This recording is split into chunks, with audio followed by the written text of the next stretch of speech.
Hello student, class 9th Hindi Kshitij भाग A. हम पढ़ रहे हैं इसका काव्य खंड कबीर की साखी एवं सबक। सबसे पहले हम कबीर का परिचय देखते हैं।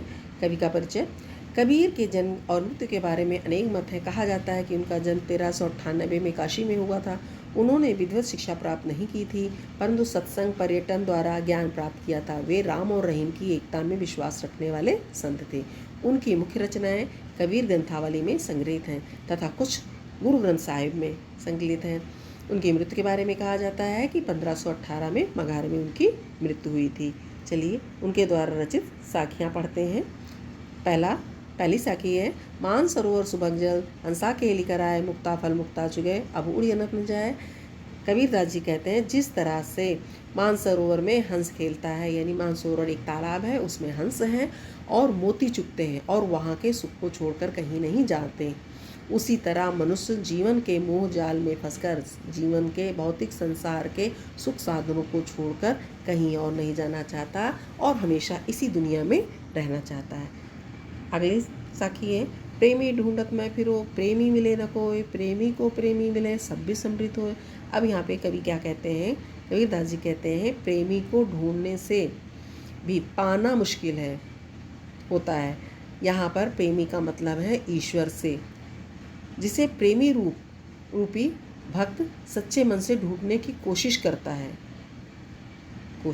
है कि हमें ईश्वर की प्राप्ति हो जाए। एक बार जब एक प्रेमी दूसरे प्रेमी से मिल जाता है, यानी ईश्वर को सच्चा भक्त मिल जाता है और भक्त को ईश्वर मिल जाता है, तो संसार की सारी करवाहटें अमृत में बदल जाती हैं। अगला है, हस्ती चढ़िए ज्ञान को, सहज दुलीचा डार, स्वान रूप संसार है, भूखन दे झकमार।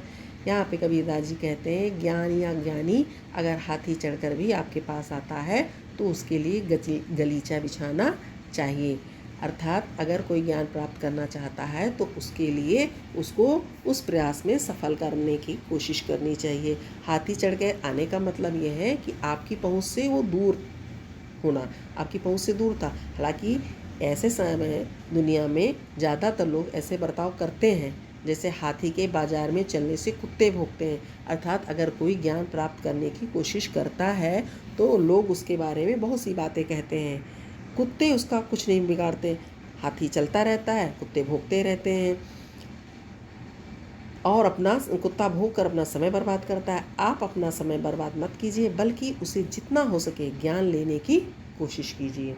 अगला है, पखा पखी के कारणे सब जग रहा भुलान, निरपख होय के हरि भजय, सोई संत सुजान।